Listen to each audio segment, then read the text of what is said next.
Hello guys, magandang araw. Welcome back po muli sa ating channel. Bibisitahin naman natin isang foreclosed property ulit dito sa may Imus, Cavite.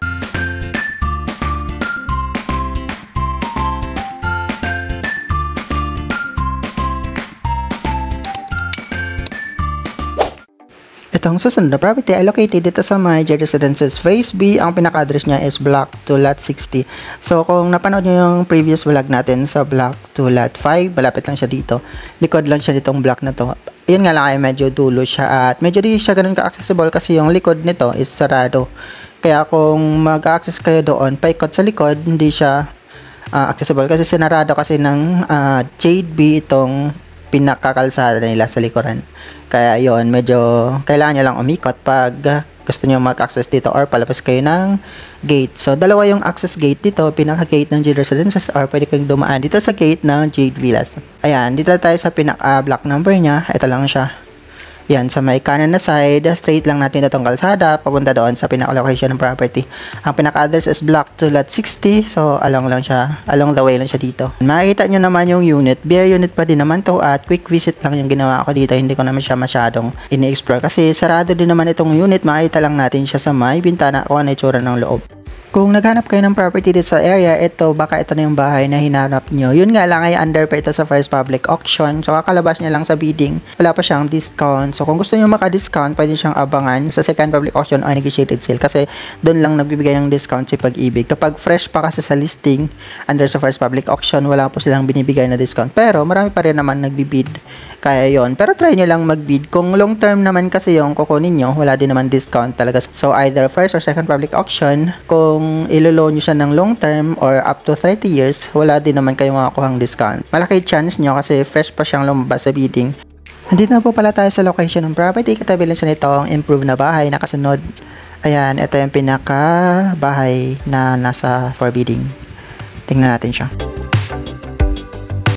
As usual, marami dito naka-street parking pero kung makikita nyo sa dulo, meron pa siyang extension na kalsada. Pero kung diretsuhin mo yan, wala siyang lusutan doon sa likod kasi sinarado siya. Yan, ipapakita ko siya mamaya after natin mag-visit or mag-check dito sa unit.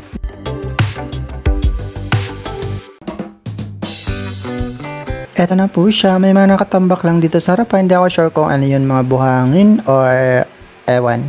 Yan, pero meron dito mga tanim. Ayan, hindi ko alam kung mga gulay yan. Hindi ko pala siya na-check. Pero yan, kung makikita nyo, fresh na fresh pa din naman yung tsura ng unit. Ito yung katapat na bahay. Ayan, tapos dito may mga, ano ba to? Table. At may pusa na natutulog. Ito may mga hollow blocks pa. Kung sasilipin natin itong bintana, ganito yung tsura niya sa loob. Bare unit nga siya, wala siyang improvement, wala din siyang nabago, pero malinis yung unit. Diba? Wala siyang pintura, steel deck as usual na unit dito sa Jade Residences at yung hagdan nga niya ay nakaharap sa may bintana. Ito yung, ganito lang talaga yung itsura niya. Ayan, inaulit-ulit ko pa. Pero ganyan lang, napaka-basic lang. So, kung nakuha niya itong unit, marami kayong ipapa-improve kasi nga bare unit pala naman siya.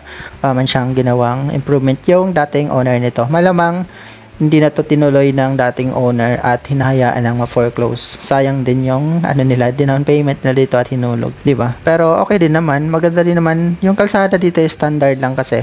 Kaya kapag may naka-street parking, medyo na siya, masikip. Ganito yung tsura niya sa malayuan, ganyan. Fresh na fresh pa mukhang lang siya, mukhang brand new unit pa din naman kung makakuha nyo siya. Di ba? Wala naman siyang ginalaw. So, okay na okay din naman itong unit, diba? At least, yung katabing bahay niya is nagpapa-extend na sa harapan. So, sa kabila na lang kayo magpapalagay ng bakod kung magpapa-extend kayo. Diba? Kasi may bakod na sa kabila.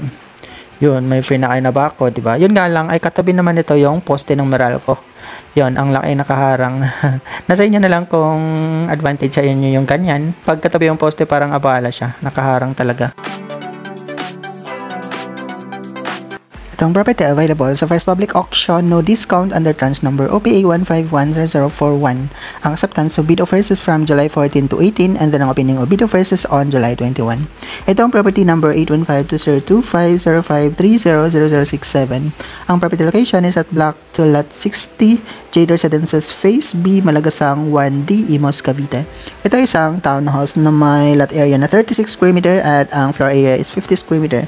Ang minimum bid price sa Pag-ibig is 1,815,400. And then ang gross monthly income na required based sa minimum bid price is 31,936.37 at ito ay isang unoccupied property.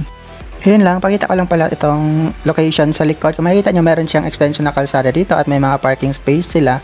Dito din located itong clubhouse nila at kung makikita nyo, meron siyang likuan dito sa dulo. Kaso, pagdating natin dito sa dulo, itong kalsada wala na siyang pakaliwa, pakanan lang. So, itong pakanan sana ay palabas dito sa may Imus Boulevard. Kaso, yon sinarado nila ang lusutan. Kaya, dito tayo pwedeng lumusot dyan. Balik na lang tayo dito ulit sa kalsada at doon tayo lalabas sa may main road nila. Kasi dito din sa kalsada na to, sinarado din siya sa may clubhouse nila banda. Kaya hindi din makakalusot dyan sa pakaliwa.